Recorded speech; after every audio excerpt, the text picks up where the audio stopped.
Tim, I'm absolutely thrilled Yes. today. I mean, as you know, I absolutely love all sports, and today we are joined by Olympian Annie Kunz. Can you imagine that we are sitting next to an Olympian? I never thought that day would come, man. I used to dream about being one. You and me both, bro. Oh, now we're sitting next to one. Yeah. It's not as glamorous as you think. Oh, come on. I beg to differ. No, thank you so much, Annie, for being here with us and making the drive up here. It really means a lot to us. And I mean, the work and the effort that you put into, you know, just to the work that you do is absolutely inspiring and incredible. So, oh, thank you. That means a lot. So we're really excited that you're here. And, you know, I think, you know, what I would really like to talk about, I mean, so we're here, we want to raise awareness around mental health, right? Mm-hmm. We're just talking about all facets of it and just starting the conversation, because I think that's really where systemic change happens. And so, you know, I was thinking maybe if you don't mind just sharing a little bit just about your childhood and kind of what it was like growing up, and if there was maybe any things that you went through. My childhood and growing up, sports was always a part of my life. I've been doing track since I was 2 years old. I started soccer when I was 3 years old. My dad actually played for the Raiders. He won a Super Bowl with John Madden and Stabler the Snake and those guys. So he was like a huge influence in my athletic career. I looked up to him a lot as a role model. But I mean, my childhood, things on it, like, to be completely honest, I feel like God gave me these talents, and it was kind of easy. Soccer came easy to me, track came easy to me. I had a great group of friends. It really wasn't up until I think I hit college and my professional career that I kind of was like, okay, like, talent can only get you so far, and I have to really start working hard. You're going to have politics with coaches, things like that. And then your struggle with, I think, a lot of body issues as a female athlete too. Like, as I got to college, your metabolism slows down and things like that. So my childhood growing up, I think, was almost too perfect in a way, where once I hit those life things in college and in my professional career, I didn't really, it was more of a struggle for me. Did you struggle with body imaging and stuff like that? Yeah, and I think that's something that so many female athletes go through, because I think there's so much pressure to look a certain way, and like, you're training so hard, and sometimes when you're not looking the way you want to, or looking like that athlete, it can be really difficult. You also have male coaches, especially in my career, that, and I don't think it's malicious in any way, but they don't know how to be tactful with women, right, and young female athletes. And so things have been said like, oh yeah, like, you'd be really great if you lost 10 pounds. So things like that, that can really hit you to your core and really mess with you as a developing female. So I think that was definitely some new things that hit me that I struggled with as I got into that part of my career. What age did that start to happen at? I mean, they talk about the freshman 15. I definitely drinking Totino's pizzas. Yeah, of course. So that happened my freshman year. So I think my metabolism slowed down a little bit. I gained. I wasn't bigger by any means, but my body was changing. So I would say around 18, 19 years old. And that's kind of when I had those male coaches that had said little things here and there that were poking fun, but it kind of hits you to your core and a lot makes you kind of struggle with I have a question about when you had like an aha moment that you were going to be at least a good athlete. So like, when did the lights come on? Like, I'm at least good. Oh gosh, I mean, I made the national championships when I was 8 years old for track and field, and then I think I got third at that one. I remember I was really mad. I got third, I think, and then I went again when I was 12 and I won, or vice versa. I can't remember. So I think going to those national championships, I mean, it was Hershey's national championships, so it's like they have parade, and it's like a whole thing. All the kids from the country, around the country, come together, and it was kind of a moment where I was like, oh my gosh, this is like a big stage for me to be at such a young age. So yeah, probably around that. Okay, around that so time. to know it so early. Yeah. Okay. Was that difficult because now you had to like live up to an expectation, or did you thrive on that? I think I thrived on it. I've asked my parents about that a lot in the back, and because I never felt like they were forcing me to go to practice, pressuring me to like pick the school that they wanted me to pick. Like, I was very self-motivated, and I think that's innately just in me. And I've just always kind of excelled in those sports, and it was just fun. Like, I was with my best friends. I had this core group of girls on my club team, on my high school team, so I wanted to be there all the time. And I actually did soccer and track in high school and in Colorado. They're in the same season. So that was a lot on me to coordinate and time manage and be really disciplined to be able to like go to soccer practice, and then I'm going to go train with my sister, who was my track coach at the time, for an hour after that, and kind of juggle those that way. So I had to be kind of self-motivated to make it work, and I think it's just kind of always been like innately in me. So bringing it back though to, when you started to experience those comments from coaches and stuff like that, just what did that do? Like, can you actually look back now and identify, like, at a deeper level of that, the effect that had on you? I think now, especially as I look back, like in the moment I didn't realize how much it was affecting me, but now as I look back, I was so insecure. I think that and then the fixation on what you're eating in every single meal, can be really overwhelming and consuming. And I really don't think that I developed a healthy relationship with food and learning how to fuel properly. I think changing that mindset too, of like, I'm not dieting or anything. It's like, how am I fueling myself to get to optimal performance? I didn't really figure that out until like 2019. So well into my, like 2 years into my professional career. Can you share with us what that looked like? Yeah, it's, kind of a God thing. I was on vacation with my boyfriend's family. It was very random. We met the woman that I work with now, her husband was the bartender at our hotel. So we hit it off with him. We went on this excursion with his kids. And he's like, I think you should meet my wife. I think she can really help you. And so it was like the last day of our trip, but fast forward, she runs Masters track and field. And so she was in town for a meet. I got dinner with her, and she blew my mind with all of the information that she gave me of how to fuel properly. It was like cutting out all of the toxins. So I went home, I got rid of all my candles. I looked at anything with fragrance in the ingredient label. I tossed it out. I'm like totally holistic in all of that. Wow. She got me on a supplement protocol that was like catered specifically for my body. So like, what are your hormone imbalances? What are you deficient in? What's get you on a supplement protocol? And then she changed the way I eat. It's very high protein, high fat.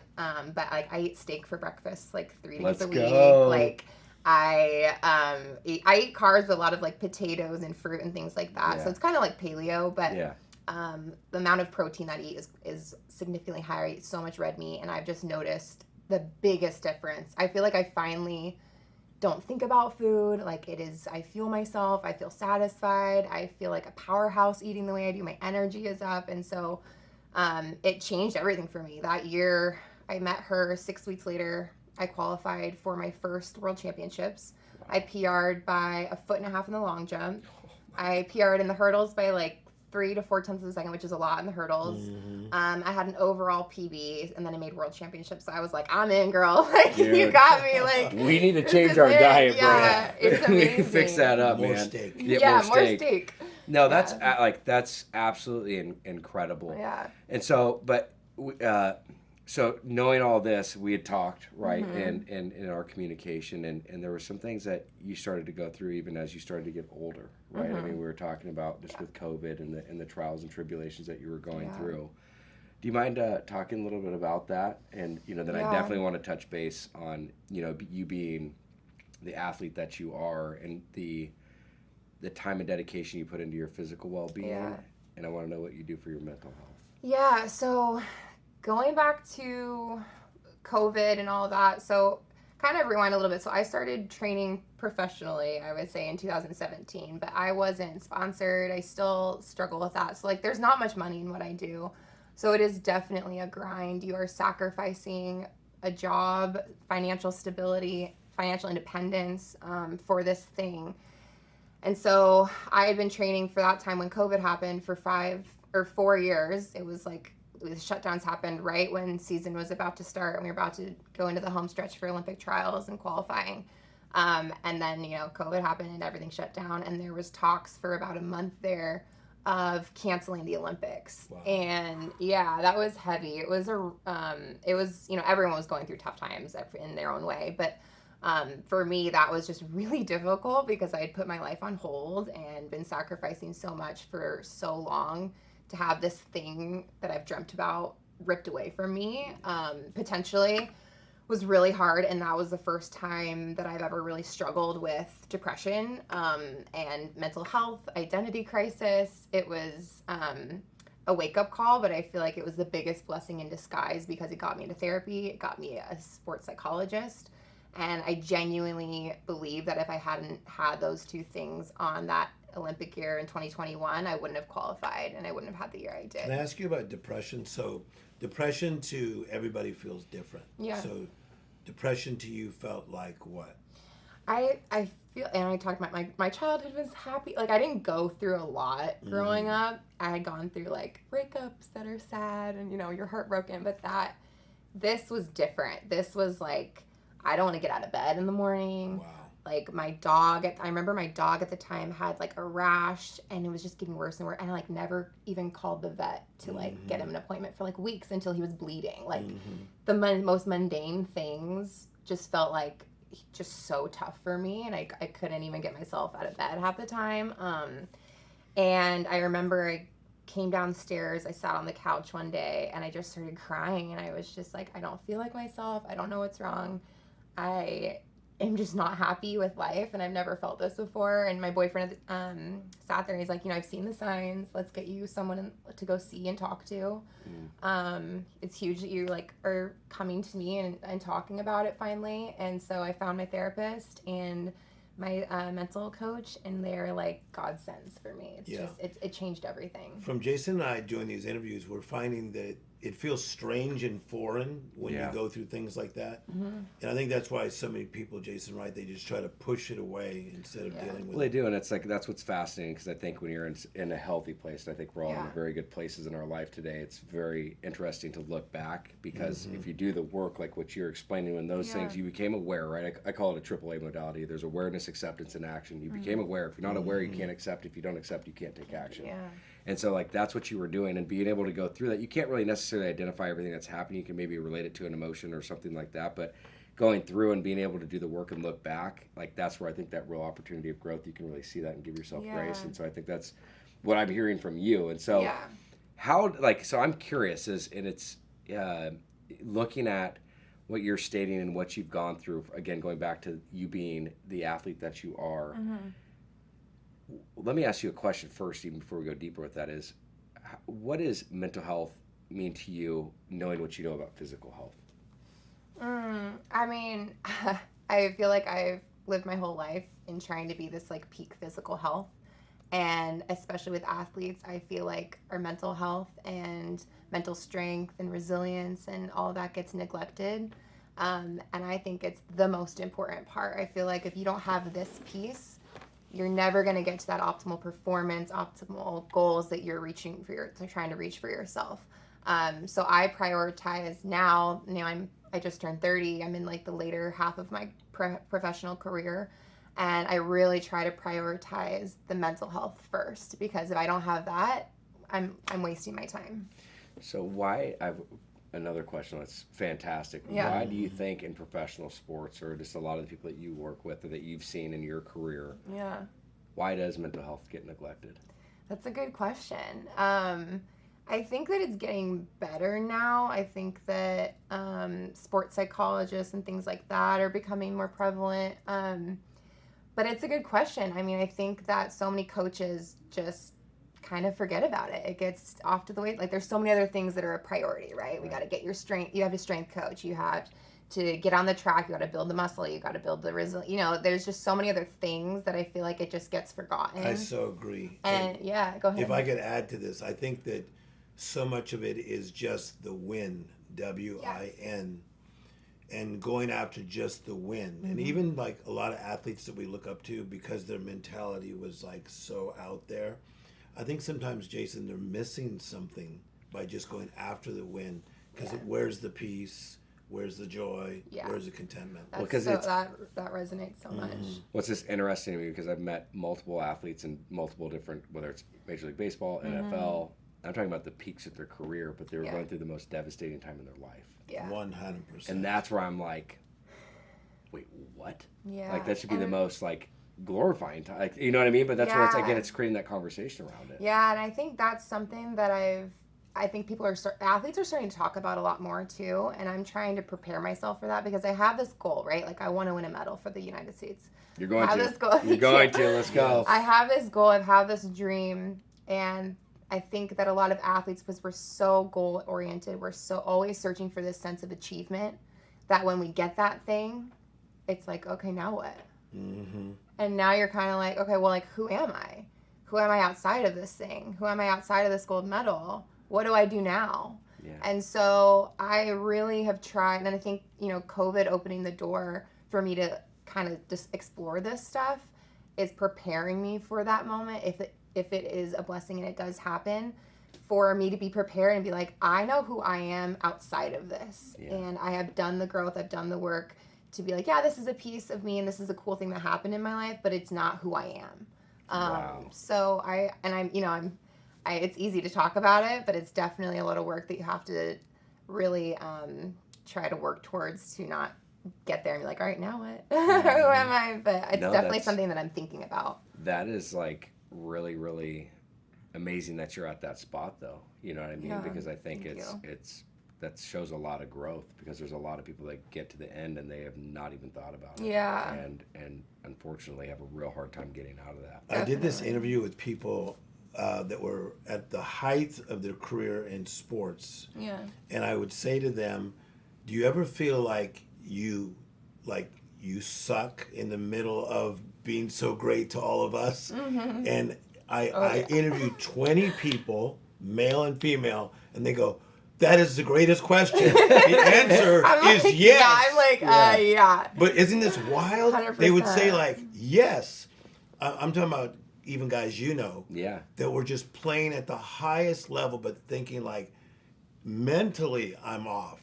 Mm-hmm. Like the way I treat people, I'm off. But yet in my sport, like I am the person. Yeah. Not physically injured, but when you were mentally injured. Mm-hmm. Wow. Yeah. How do you get through that? And when you have to show up, you have to perform. Mm-hmm. How do you get through that?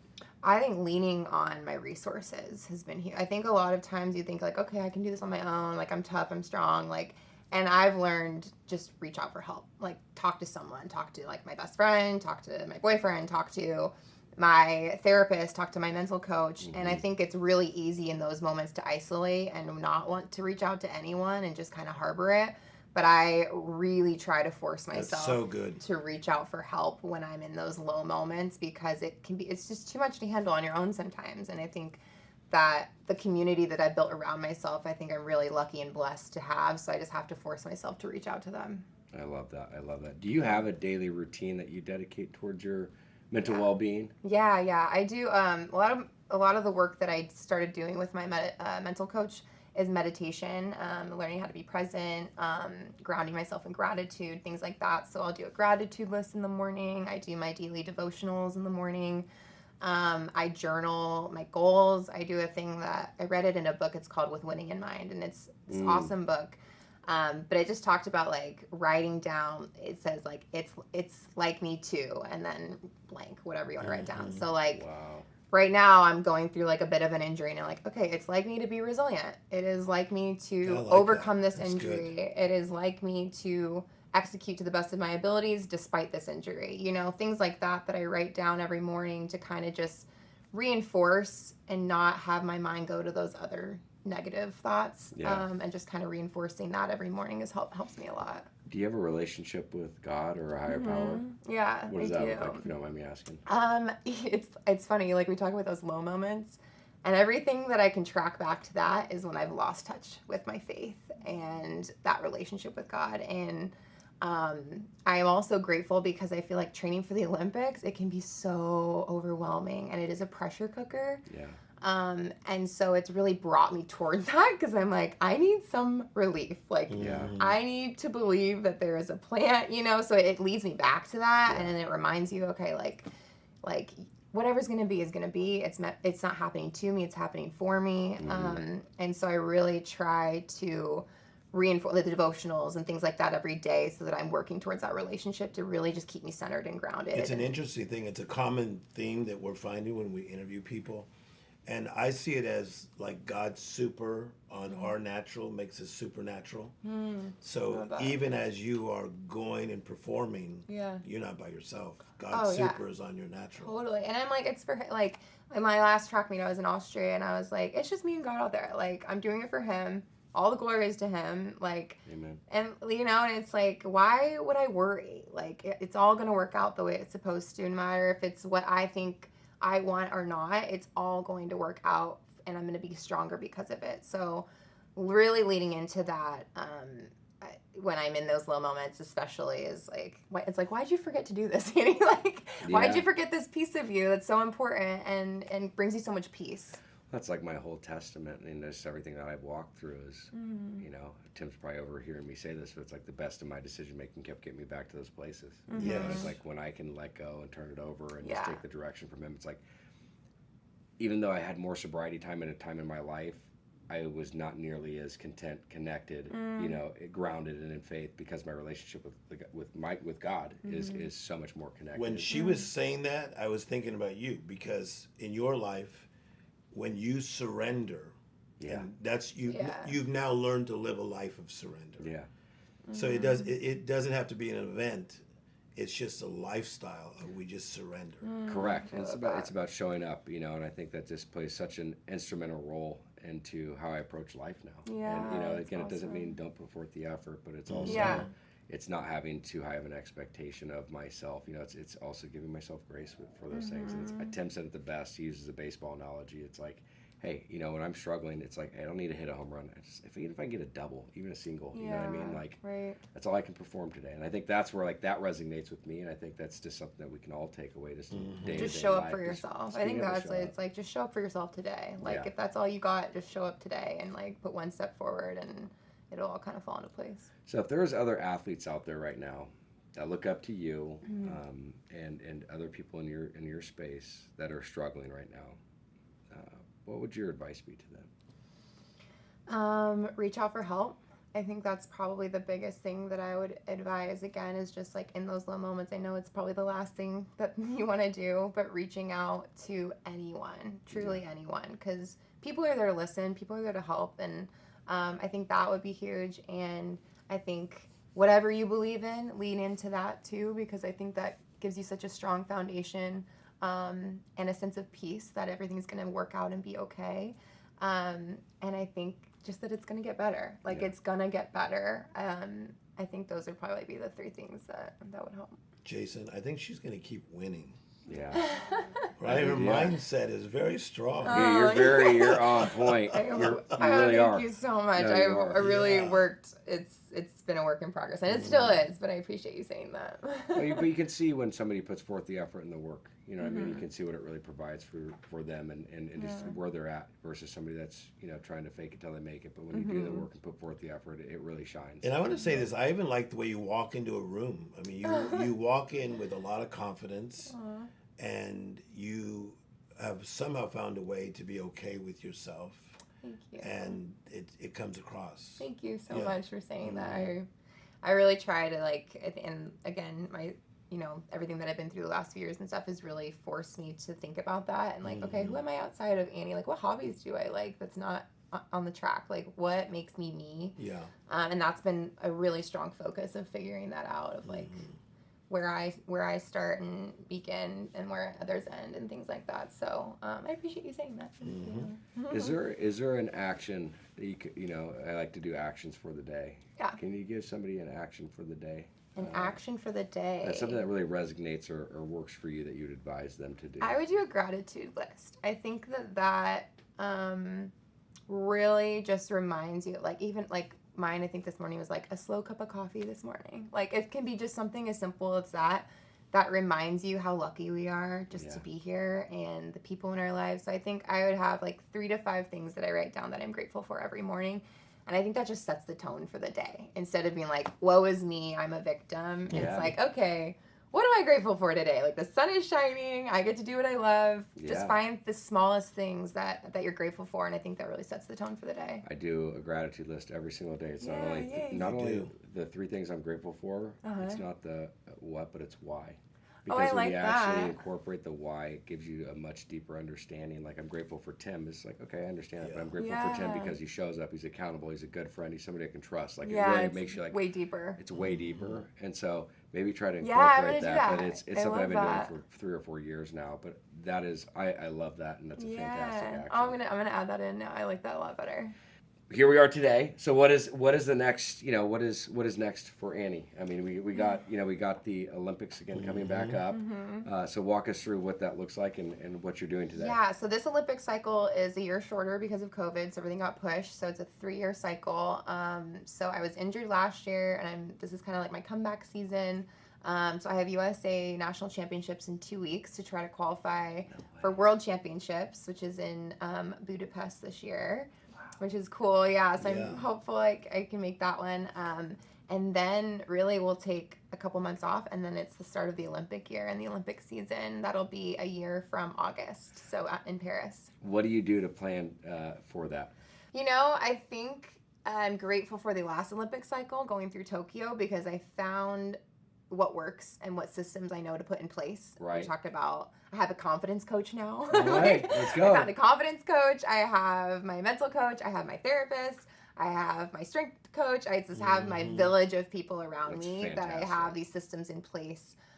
So as soon as the year starts, we'll have like a goals meeting of like, okay, and like, it's like, there's many layers to that. Like, small goals, big goals.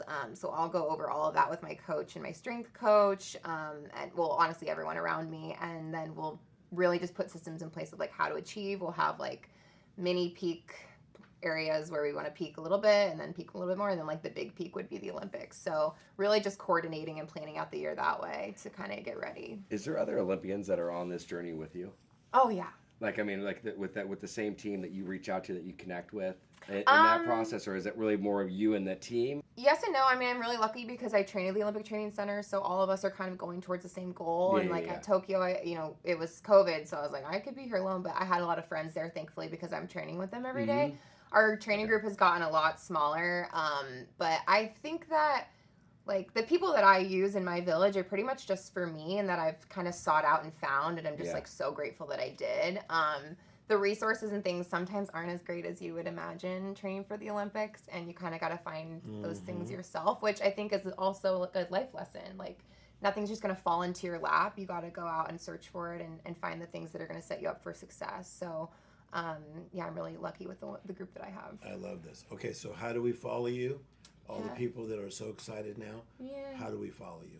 Instagram. I'm on Instagram, and then Annie Kunz 7, I think, is my Instagram handle. I'm trying to figure out TikTok, but I'm like a geriatric on there. Like maybe wait a little bit to follow me on there. Fair enough. But really just Instagram, and then the Olympic trials will be on. I think it'll be at ESPN on the Olympic year, so that'll be we're excited. You got to keep us in the loop, and I mean, we're going to be cheering you on and Thank just you so rooting much. for you, and just really just appreciate you coming on here and just being so open and transparent and vulnerable. Again, as I think your message is going to resonate with so many other females in all walks. Honestly, I really do mean that, and just really appreciate you taking the time to come thank on you and guys share for giving me the opportunity. This is, I think, the stuff that I'm just most excited to do, because it's like, turning left for a living is cool, but like, Dude, I love that. but I would rather talk about the stuff that matters, like really get to the stuff that makes us who we are. So I appreciate the platform to be able to talk about this stuff. Well, we'd love to have you back on anytime. Yeah, so I love keep us that. posted. Thank you. Thank you.